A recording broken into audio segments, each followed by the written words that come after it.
മനുഷ്യരായ നമ്മളെ സൃഷ്ടിച്ചത് ദൈവത്തെ അറിയുവാനും ദൈവത്തെ അറിഞ്ഞ് ദൈവത്തിന് വേണ്ടിയും മറ്റുള്ളവർക്ക് വേണ്ടിയും ശുശ്രൂഷ ചെയ്ത രക്ഷ പ്രാപിക്കാൻ വേണ്ടിയിട്ടാണ് ദൈവം നമ്മളെ രക്ഷിച്ചിരിക്കുന്നത്. നമ്മുടെ രക്ഷയ്ക്ക് വേണ്ടി യേശു നമ്മളോട് പറയുകയാണ്, ഞാൻ നിങ്ങളെ സ്നേഹിച്ചതുപോലെ നിങ്ങളും പരസ്പരം സ്നേഹിക്കുവിനെന്ന്.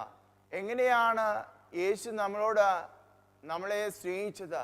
യേശു നമ്മളെ സ്നേഹിച്ചത് ശത്രുക്കളോടുള്ള സ്നേഹം പ്രകടിപ്പിച്ചുകൊണ്ടാണ്.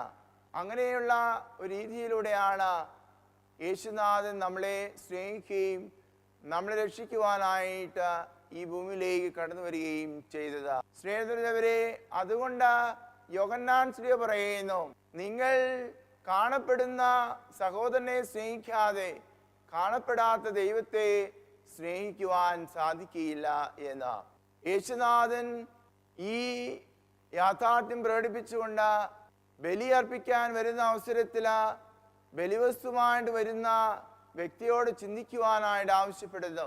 നമ്മൾ ബലിയർപ്പിക്കുവാനായിട്ട് ദൈവത്തിൻ്റെ തിരുസന്നിധിയിൽ വരുമ്പോൾ ആർക്കെങ്കിലും നമ്മളോട് വിരോധമുണ്ടെന്ന് തോന്നിയാൽ ആ ബലിവസ്തു താഴെ വെച്ചിട്ട് പോയി ആ വിരോധമുള്ള വ്യക്തിയോട് രമ്യതപ്പെട്ടുകൊണ്ട് വന്ന് ബലിയർപ്പിക്കുവിനെന്നാണ് കർത്താവ് നമ്മളോട് പറയുന്നത്.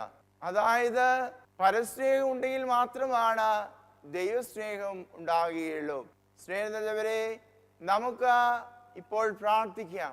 ദൈവം നമുക്ക് നൽകിയിട്ടുള്ള സ്നേഹത്തിന്, പ്രത്യേകിച്ച് ശത്രുക്കളോട് ക്ഷമിക്കുന്ന സ്നേഹത്തിനും അതുപോലെ തന്നെ ശത്രുക്കളോട് ക്ഷമിച്ച തിന്മയിൽ മേൽ നന്മ കൊണ്ട് വിജയം നേടി നമുക്ക് നമ്മുടെ ജീവിതത്തിൽ രക്ഷ പ്രാപിക്കുവാനായിട്ട് സാധിക്കുന്നതിന് വേണ്ടി നമുക്ക് കർത്താവിനോട് പ്രാർത്ഥിക്കാം. ദൈവം നമ്മെ അനുഗ്രഹിക്കട്ടെ.